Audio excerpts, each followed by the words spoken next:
5 बजे की 5 बड़ी खबरों में पहली बड़ी खबर, मुख्यमंत्री योगी आदित्यनाथ के वाराणसी दौरे की। 15 जुलाई को पीएम मोदी के वाराणसी दौरे से पहले सीएम योगी ने वाराणसी में तैयारियों का जायजा लिया। दूसरी बड़ी खबर, बसपा अध्यक्ष मायावती के उस बयान की जिसमें उन्होंने यूपी जनसंख्या नियंत्रण कानून को लेकर कहा कि ये सरकार की नीति और नीयत दोनों पर शक और सवाल खड़े कर रहा है, क्योंकि ये चुनावी स्वार्थ ज्यादा लग रहा है। तीसरी बड़ी खबर, लखनऊ से पकड़े गए आतंकियों के उन खुलासों की जिसमें टेरर फंडिंग से लेकर हथियारों की डील और कानपुर में एक प्रोफेसर से लेकर देवबंद तक के आतंकी कनेक्शन की बात सामने आ रही है। चौथी बड़ी खबर, माफिया मुख्तार अंसारी को बांदा जेल में मिलने वाली सुविधा में बढ़ोतरी की। हालांकि बैरक में टीवी लगाने की उसकी मांग तो नहीं मानी गई, लेकिन खाना, मच्छरदानी और मेज समेत कुछ सुविधाओं की लिस्ट जरूर बढ़ गई है। पांचवी बड़ी खबर, टोक्यो ओलंपिक जाने वाले 126 भारतीय खिलाड़ियों को लेकर जिनसे पीएम मोदी थोड़ी देर में संवाद करेंगे। इन खिलाड़ियों में यूपी के भी 10 खिलाड़ी शामिल हैं।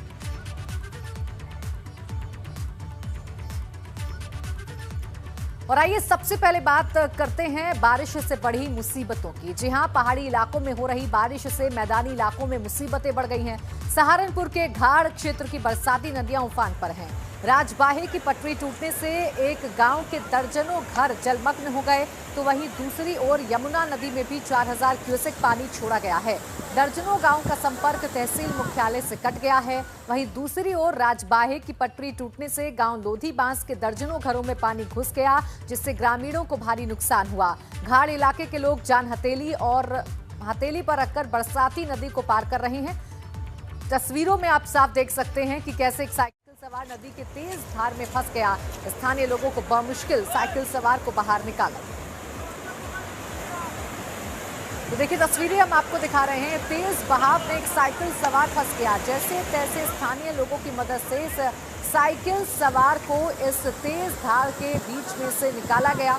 देखिए, लगातार हो रही बारिश की वजह से जो नदियां हैं वो उफान पर हैं, जिसकी वजह से लोगों को आफतों का सामना करना पड़ रहा है। बात अगर सहारनपुर की करें तो कई गांव ऐसे हैं सहारनपुर के जहां पर पानी घुस गया है और दर्जनों गांव जलमग्न हो गए हैं।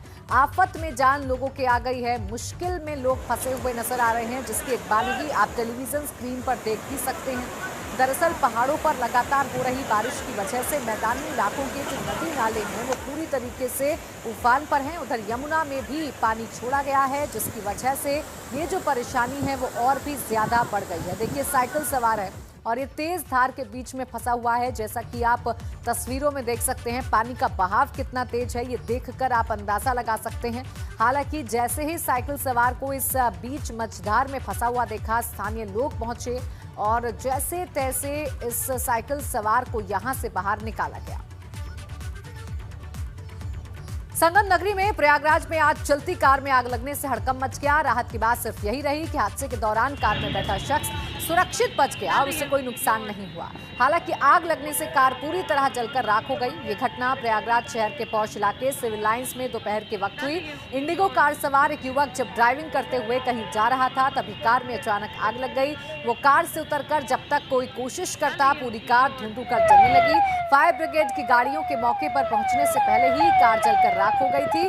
आग किन वजहों से लगी, फिलहाल ये साफ नहीं हो सका है।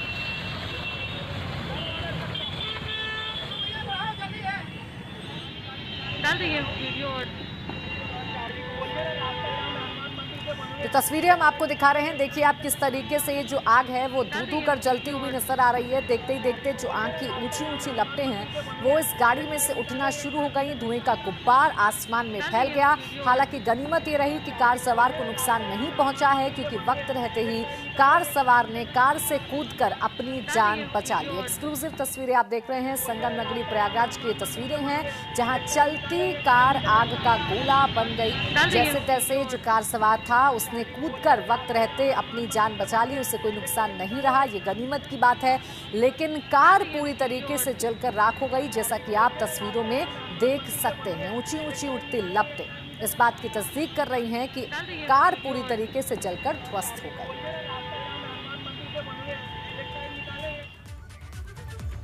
और टोक्यो ओलंपिक जाने वाले खिलाड़ियों से पीएम का संवाद होगा। अब से कुछ देर बाद पीएम मोदी खिलाड़ियों से संवाद करेंगे। भारत के 126 खिलाड़ी 18 तरह के खेलों में हिस्सा लेंगे, जिनमें से यूपी के भी 10 खिलाड़ी शामिल हैं।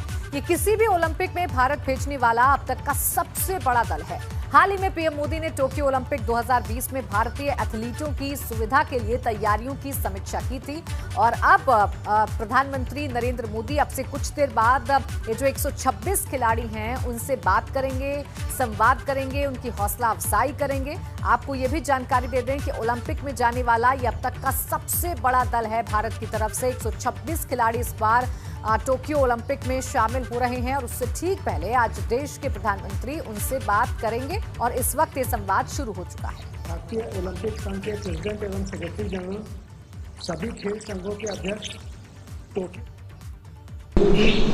माननीय खेल मंत्री श्री अनुराग ठाकुर जी, माननीय खेल मंत्री भारतीय ओलंपिक संघ के प्रेसिडेंट एवं सेक्रेटरी जनरल, सभी खेल संघों के अध्यक्ष,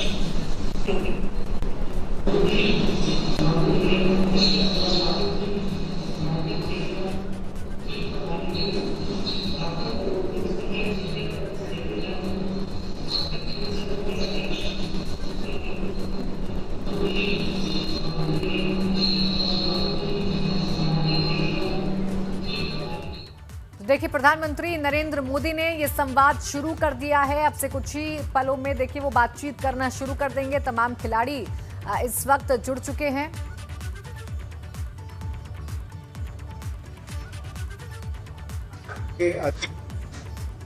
खेल फेडरेशन अधिकारी एवं प्रतिनिधि, खिलाड़ी मित्रों और देश भर से जुड़े हुए खिलाड़ियों के परिजन, भाई और बहनों, मैं यूथ अफेयर्स और खेल मंत्रालय की ओर से आदरणीय प्रधानमंत्री जी का सहर्ष स्वागत करता हूं, अभिनंदन करता हूं, जिन्होंने हर परिस्थिति में हमेशा देश का मार्गदर्शन किया है और आज भी विशेष रूप से टोक्यो ओलंपिक में जा रहे हमारे खिलाड़ियों का मनोबल बढ़ाने, उनका मार्गदर्शन करने और आशीर्वाद देने के लिए हमारे बीच उपस्थित हुए हैं।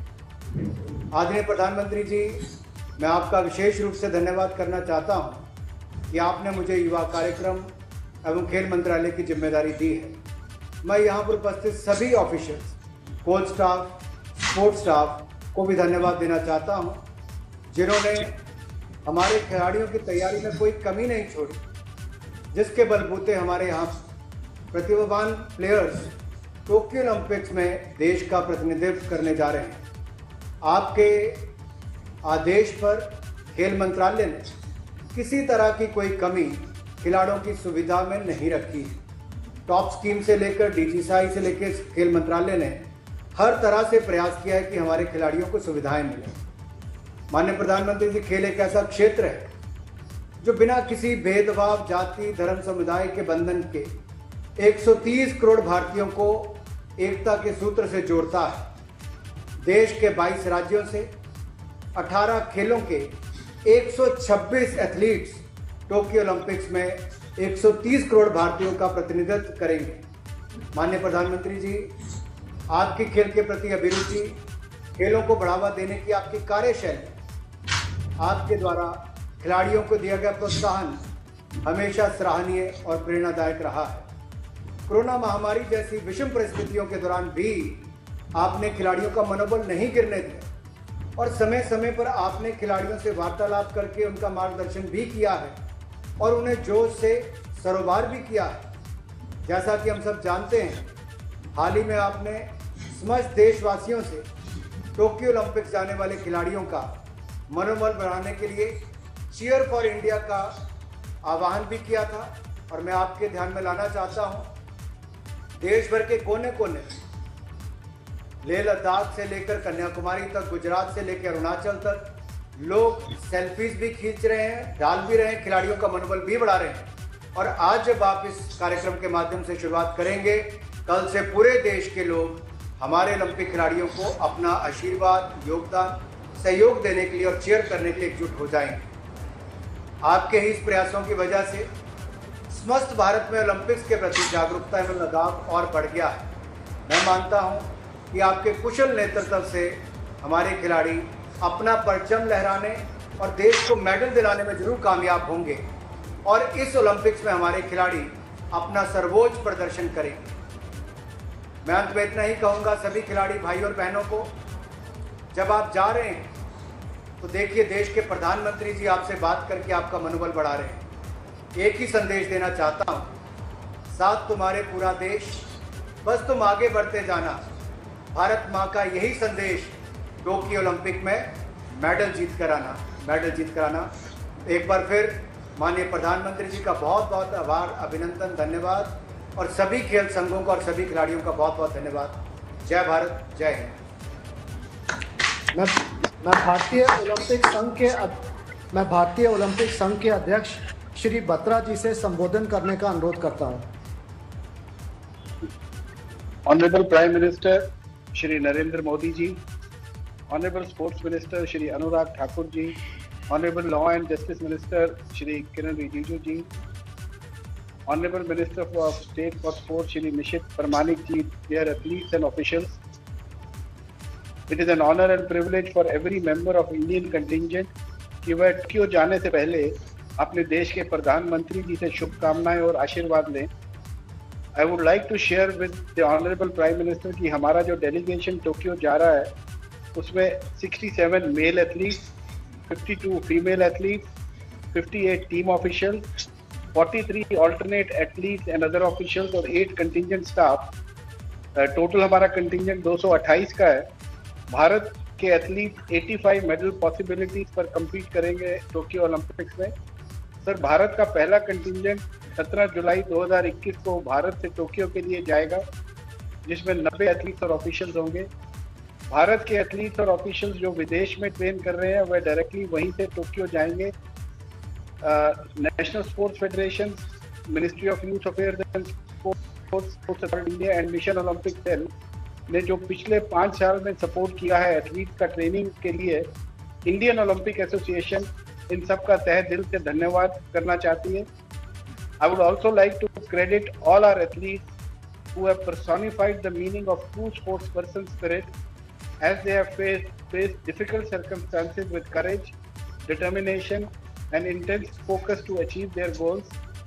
Honorable Prime Minister sir, Bharat का पूरा जो टोक्यो जा रहा है is looking up sir, and the example you have set for us to forge ahead on our path to achieving excellence for India.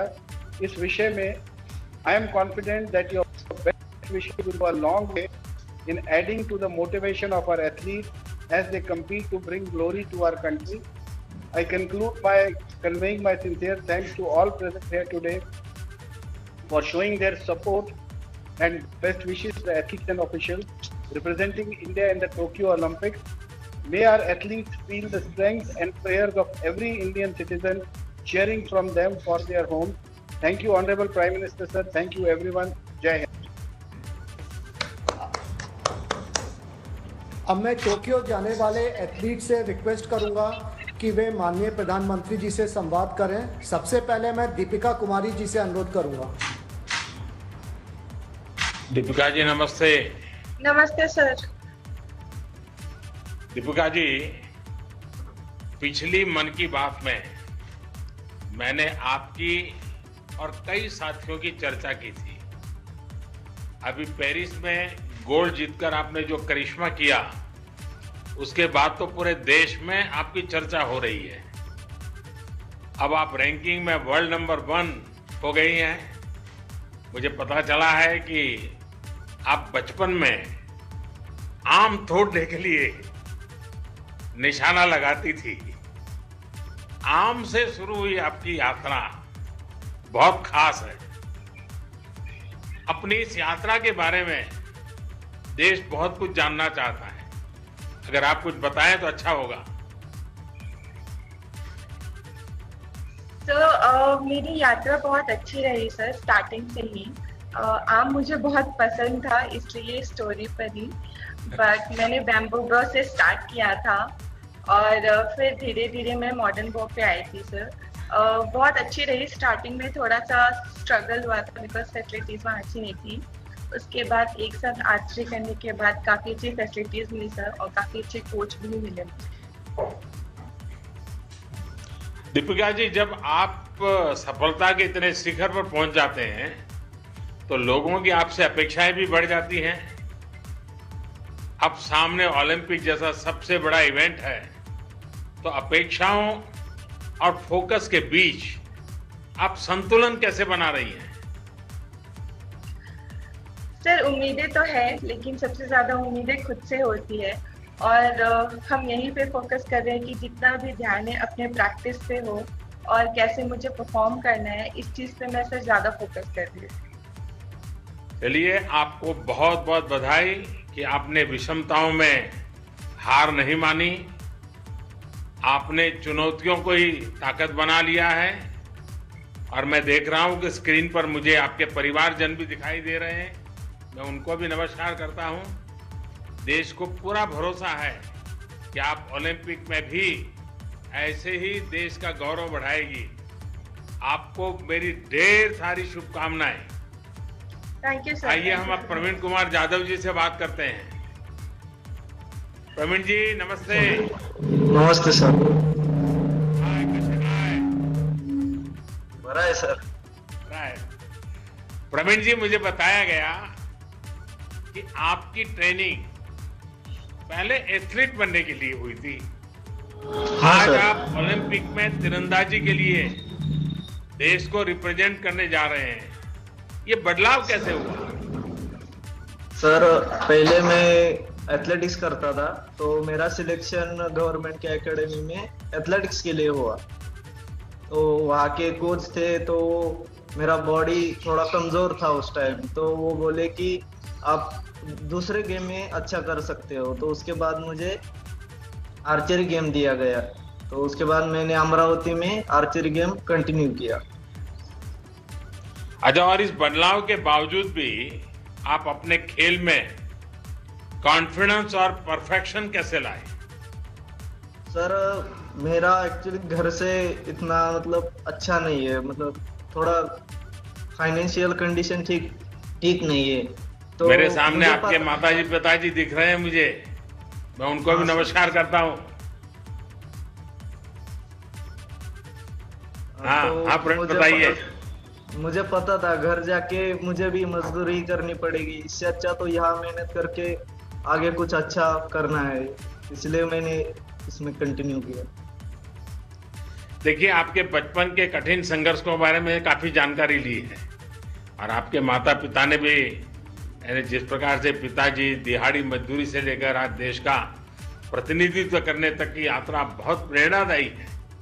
और ऐसे कठिन जीवन आपने बिताया, लेकिन लक्ष्य को कभी अपने आंखों के सामने से हटने नहीं दिया। आपके जीवन के शुरुआती अनुभवों ने चैंपियन बनने में आपकी क्या मदद की? सर जहाँ मुझे खुद कम मतलब लगता था कि यहाँ थोड़ा ज्यादा मुश्किल है, वहां मैं यही सोचता था कि अभी तक जितना भी किया, अगर यहाँ हार मान जाऊंगा तो सब कुछ खत्म हो जाएगा। इससे अच्छा कि ज्यादा और कोशिश करके इसको सफल करना है। प्रवीण जी, आप तो एक चैंपियन है ही, लेकिन आपके माता पिता भी मेरी दृष्टि से चैंपियन है। तो मेरी इच्छा है कि माता पिता जी से जरा बात करूं मैं। नमस्कार जी। नमस्कार। आपने पुत्री करते हुए अपने बेटे को आगे बढ़ाया, और आज आपका बेटा ओलंपिक में देश के लिए खेलने जा रहा है। आपने दिखा दिया कि मेहनत और ईमानदारी की ताकत क्या होती है। अभी आप क्या कहना चाहेंगे?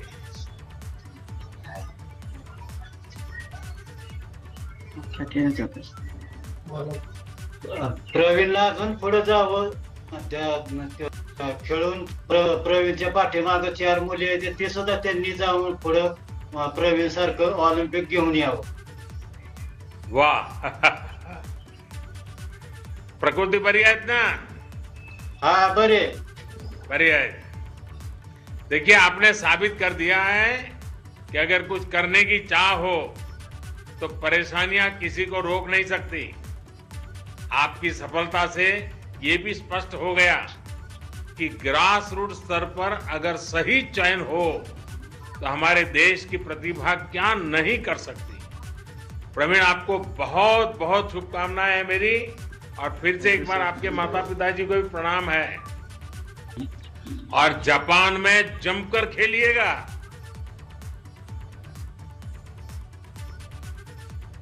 अच्छा, अब हम नीरज चोपड़ा जी से बात करेंगे। नमस्ते सर। नीरज जी, आप तो भारतीय सेना में हैं, और सेना के ऐसे कोने से अनुभव है, जो अनुभव, वो कौन सी ट्रेनिंग है जिसने आपको खेल में इस मुकाम तक पहुंचने में मदद की? सर देखो, मेरा शुरू से ही एक था कि मुझे भारतीय सेना बहुत पसंद थी, और मैं 5-6 साल खेला। उसके बाद मुझे भारतीय सेना ने ज्वाइन करने के लिए बोला, तो मुझे काफ़ी खुशी हुई। फिर मैंने भारतीय सेना को ज्वाइन किया, और उसके बाद से मैं अपना गेम में फोकस कर रहा हूँ, और भारतीय सेना मुझे जितनी फैसिलिटी और जो मुझे चाहिए, और जो भारत सरकार सब कुछ मुझे प्रोवाइड कर रहे हैं, और मैं अपना पूरा मन लगा के मेहनत कर रहा हूँ। नीरज जी, मैं आपके साथ साथ आपके पूरे परिवार को भी देख रहा हूँ, आपके परिवार को भी मैं प्रणाम करता हूँ। नीरज जी, मुझे ये भी बताया गया है कि आपको इंजरी हो गई थी, लेकिन फिर भी आप इस साल अपने राष्ट्रीय रिकॉर्ड बना दिया है। आपने अपना मनोबल, अपनी प्रैक्टिस को, ये सब कैसे संभाले रखा? मैं मानता हूं सर कि जो इंजरी है वो एक स्पोर्ट्स का पार्ट है।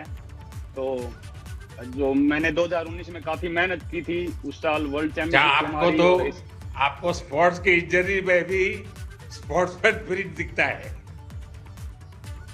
सर, क्योंकि हमारा यही सफर है। कुछ साल का हमारा करियर होता है, और हमको अपने आप को मोटिवेट करना होता है। तो मेरा 1 साल इसकी वजह से खराब हो गया था, क्योंकि मैंने तैयारी काफी की थी वर्ल्ड चैंपियनशिप के लिए और एशियन चैंपियनशिप के लिए, लेकिन इंजरी की वजह से वो उसमें दिक्कत होगी। फिर मैंने अपना पूरा फोकस ओलंपिक पे को, जिन्होंने मुझे हमेशा सपोर्ट किया है। आपके उसकी टीम के माध्यम से मुझे बहुत कुछ मिला है। सीएम नवीन पटनायक सर भी मुझे बहुत मदद किया है, और किसका सर भी मुझे सपोर्ट किया है। मेरा हमेशा मेरे लाइफ में तो कंट्रोवर्सी रहता है। आपके टीवी माध्यम से एक बार मदद पता होंगे आपको कि कितना चैलेंज करके, कितना दिक्कत करके मैं आज यहाँ तक पहुँची। मेरा मन में वही है, मैं जो साथ में ओलंपिक जा रही है, सेकंड ओलंपिक जा रही है, ओलंपिक ईयर में भी पार्टिसिपेट किया था 36 ईयर के बाद 100 मीटर में पीटी समिति के बाद। अभी सेकंड टाइम ओलंपिक जा रही हूँ। मेरे साथ में हमें हिम्मत तो लेके जाऊंगी, मैं डरूंगी नहीं, क्योंकि इंडिया का कोई मेहनत कमजोरी नहीं है। महिला आगे ही बढ़ते रहेंगे इंडिया में, और महिला लोग आगे ही बढ़ते के देश का नाम रोशन करेंगे। मैं देश से हिम्मत के साथ ओलंपिक में खेलूंगी और देश के लिए मेडल लेने के लिए कोशिश करूंगी। दूती जी, आपकी वर्षों की मेहनत का फैसला कुछ ही सेकंड में होना होता है। हार और जीत में पलक झपकने भर की देर होती है। इसका सामना करना कितना मुश्किल होता है? बेसिकली 100 मीटर में देखने का तो आसान है, 10-11 सेकंड में खत्म हो जाता है, लेकिन इसको रिवर्सन करने में साल भर लग जाता है। बहुत सारा मेहनत करना पड़ता है। एक 100 मीटर भागने के लिए हमको 10 बार रिपीटेशन लगाना पड़ता है। बहुत सारा जिम एक्सरसाइज, बहुत सारा स्विमिंग पूल एक्सरसाइज करना पड़ता है, और हमेशा चैलेंज की तरह लेना पड़ता है। कि वो ब्लॉक स्टार्ट में थोड़ा सा गिर जाएंगे तो आपको डिस्क्वालीफाई करके निकाल देंगे। तो हर चीज को ध्यान देकर हमको रनिंग करना पड़ता है। नर्वस तो रहता है, मन में डर भी आता है, लेकिन मैं हिम्मत के साथ लड़ाई करती हूँ। जैसे मेरा पर्सनल लाइफ में हिम्मत के साथ लड़ाई करके आ रही हूँ, तो ऐसे हमेशा 100 को हिम्मत के साथ, चैलेंज के साथ लड़ाई करके मैं रनिंग करती हूँ, और उसमें अच्छा टाइम भी करती हूँ और देश के लिए मेडल भी लाती हूँ। तो कुछ दिन मुझे सिम्टम रहे वहाँ पे, लेकिन सर वहाँ पे फैसिलिटी थोड़ी मेरे लिए स्पेशल करवाई गई, और जो हमारे टीम डॉक्टर थे डॉक्टर करण, जो उन्होंने, उनके साथ रेगुलरली कांटेक्ट में था मैं, और स्टाफ के साथ भी कांटेक्ट। तो प्रैक्टिस के लिए मेरे वहाँ पे स्पेशल जो है स्पेस जो है एक अवेलेबल करवाया गया था सर, जहाँ पे मैं प्रैक्टिस करता था, थोड़ी फिटनेस रहता था। लेकिन फिर भी सर काफ़ी टाइम लग गया रिकवरी के लिए कोरोना से। तो रिकवरी के लिए काफ़ी टका। फिर जब मैं वापस इंडिया आया सर, तो फिर जब मैं कैंप में रिटर्न हुआ तो वहाँ पे मेरे कोचेज और सपोर्टिंग स्टाफ ने बहुत मेरी हेल्प की। धर्मेंद्र सिंह यादव मेरे कोच हैं, उन्होंने मुझे बहुत हेल्प की उन्होंने रिकवरी के लिए और मेरी गेम में रिदम में मेरे को फिर से वापस लाने के लिए। आशीष जी, आपके परिवारजनों को भी मैं प्रणाम करता हूं। और आशीष जी, आपको याद होगा सचिन तेंदुलकर जी एक बड़ी महत्वपूर्ण खेल रहे थे और उसी समय उनके पिताजी का स्वर्गवास हुआ था, लेकिन उन्होंने खेल को प्राथमिकता दी और खेल के माध्यम से अपने पिता को श्रद्धांजलि दी। आपने भी वैसी ही कमाल की है। आपने आज अपने पिताजी को खोने के बावजूद भी देश के लिए, खेल के लिए पूरा मन वचन एक प्रकार से जुट गए हैं। आप सचमुच में, आपका उदाहरण बड़ा प्रेरक है। आप एक खिलाड़ी के तौर पर हर बार विजेता साबित हुए हैं। इसके साथ ही एक व्यक्ति के तौर पर आपने शारीरिक और भावनात्मक चुनौतियां दोनों पर विजय प्राप्त की है। आपसे पूरे देश को बहुत उम्मीद है। हमें विश्वास है कि ओलंपिक के प्लेटफॉर्म पर भी आप अच्छा प्रदर्शन करेंगे। मेरी तरफ से आपको बहुत शुभकामनाएं हैं। आपके परिवारजन को भी मेरा प्रणाम है। धन्यवाद। आइए, हम सबका परिचित चेहरा है, परिचित नाम है, हम मैरी कॉम से बात करते हैं। मैरी कॉम जी, नमस्ते। प्रणाम। नमस्ते सर। आप तो ऐसी खिलाड़ी है जिनसे पूरा देश प्रेरणा लेता है। इस ओलंपिक दल में भी बहुत से खिलाड़ी ऐसे होंगे जिनके लिए आप स्वयं भी एक आदर्श रही है। अगर वो भी आपको फोन करते ही होंगे, और अगर फोन करते हैं तो आपको क्या पूछते हैं?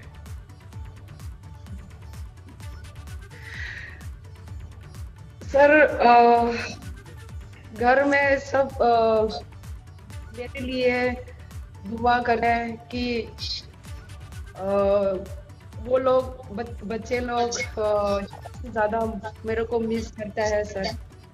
और मैं समझाती हूँ कि मामा देश के लिए, लड़ाई के लिए जा रही हूँ, और आप लोग घर में पापा का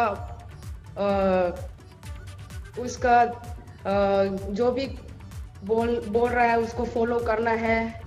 और घर में आप लोग प्यार से रहना है, बाहर नहीं निकलना है। कोविड की वजह से सर वो लोग भी बहुत घर में बोरिंग हो जा रहे हैं, ऑनलाइन क्लासेस ले रहा है, लेकिन इतना ओपन नहीं हो रहा है। बच्चे लोग का खेल कूद बहुत पसंद करता है सर। दोस्त लोग खेलने में भी बहुत अच्छा करता है, अच्छा हो रहा है। लेकिन इस बार कोविड वजह से सारे दोस्त लोग से भी दूर हो रहे हैं।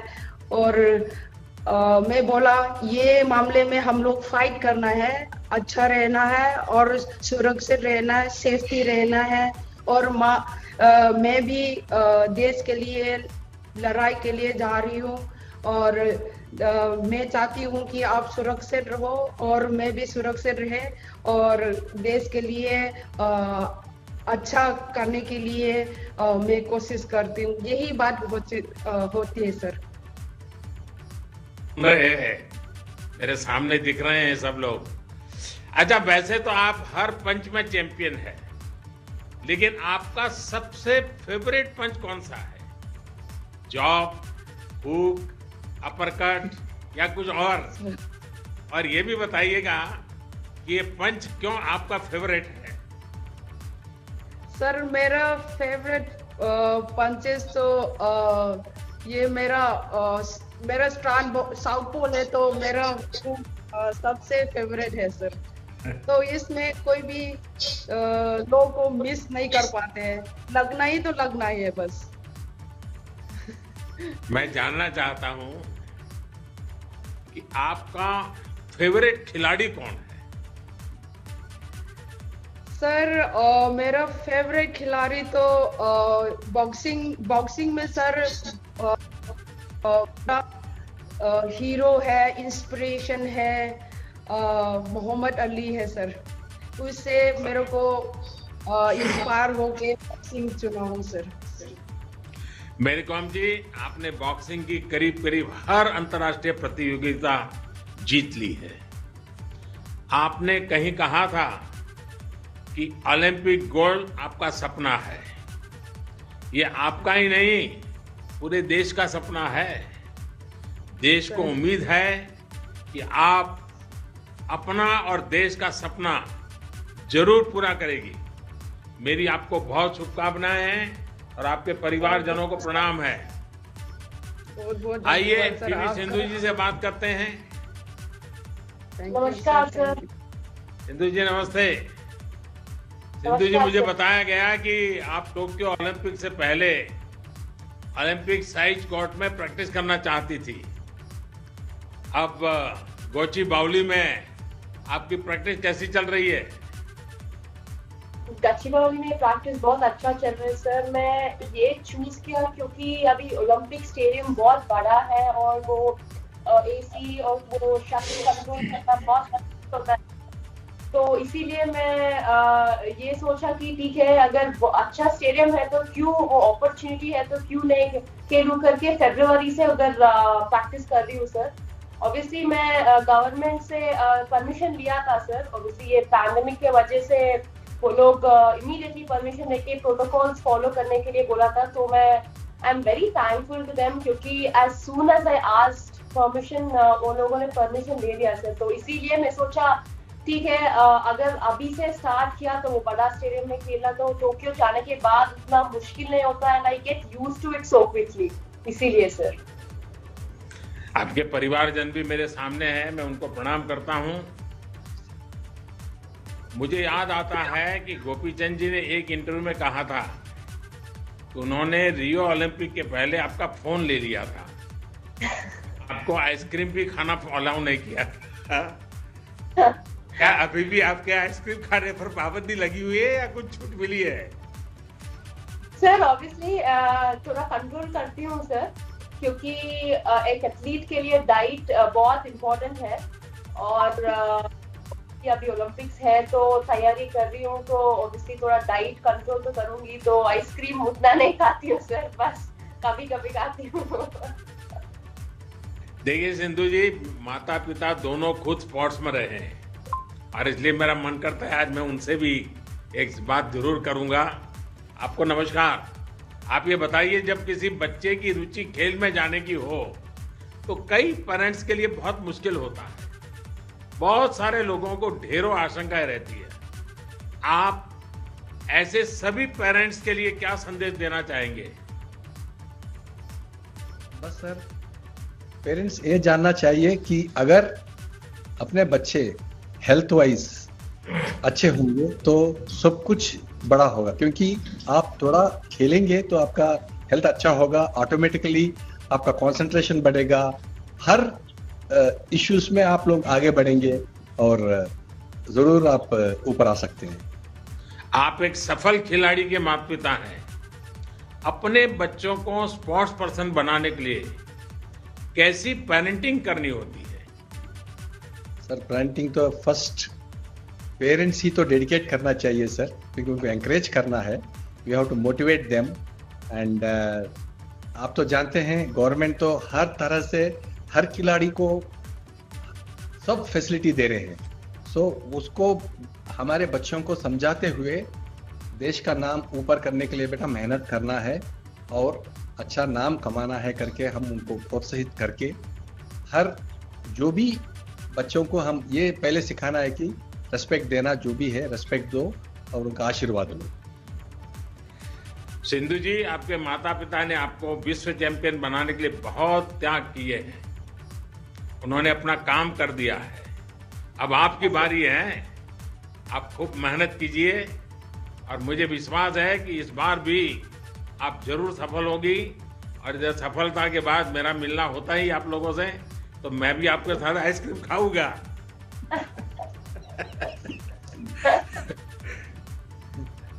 आइए, नमस्कार जी। एला से बात करते हैं। एला नमस्ते। નમસ્તે સર. કેમ છો?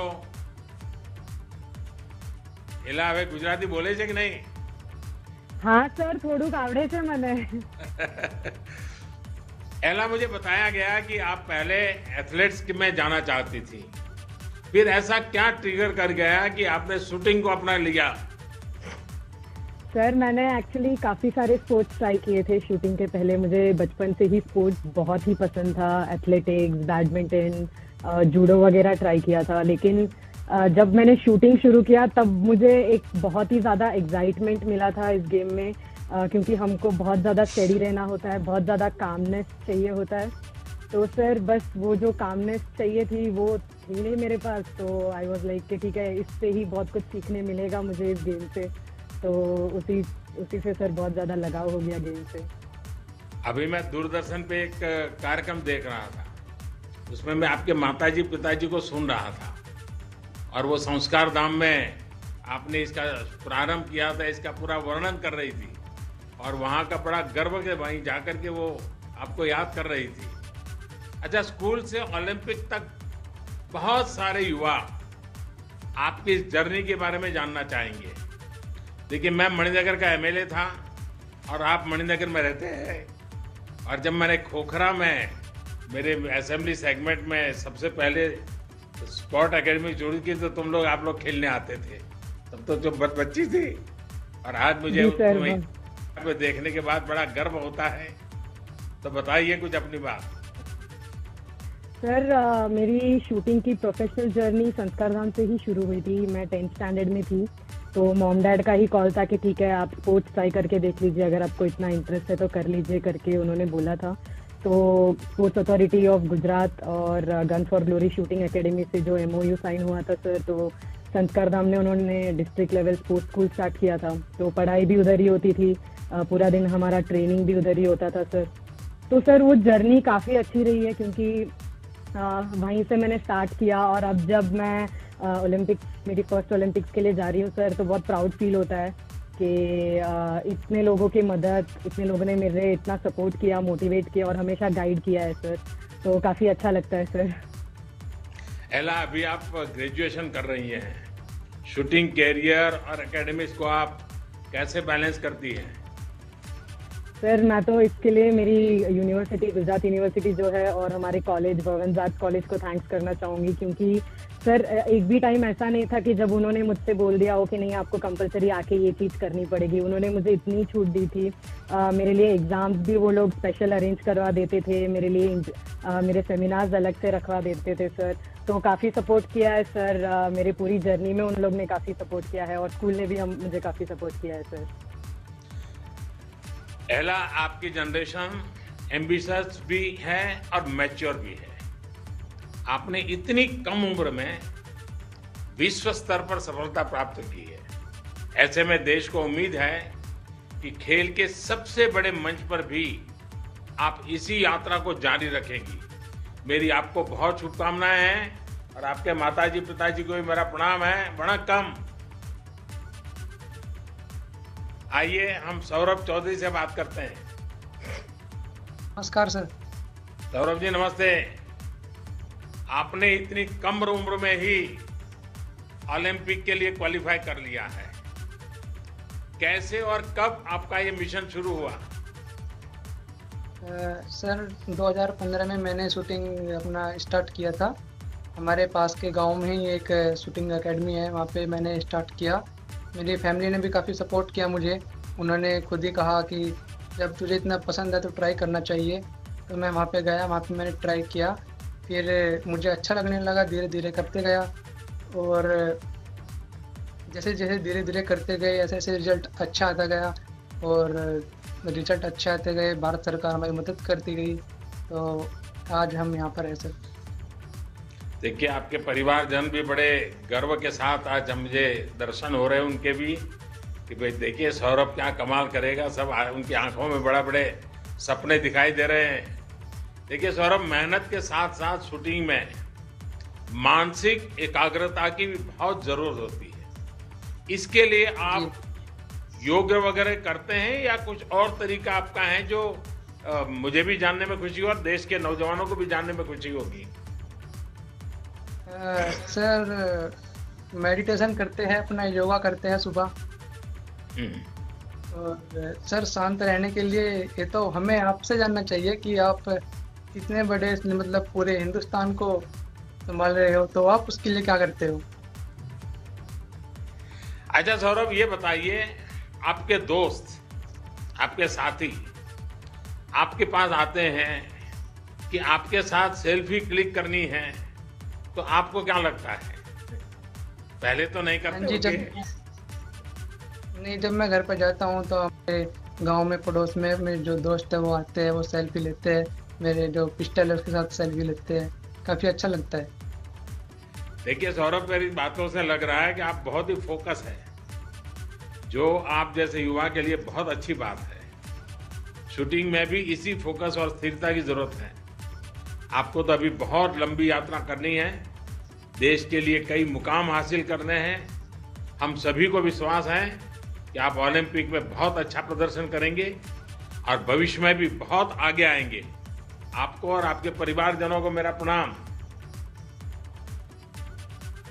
आइए हम शरद कमल जी से बात करते हैं। शरद जी नमस्ते। नमस्ते सर।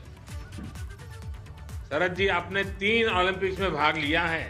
आप तो बड़े जानती, आपके पास सिर्फ टेबल टेनिस ही नहीं बल्कि बड़े इवेंट्स का बहुत विशाल अनुभव है। मुझे लगता है कि अनुभव आपके काम तो आएगा ही, साथ ही टोक्यो ओलंपिक में भाग ले रही देश की पूरी टीम के काम आने वाला है।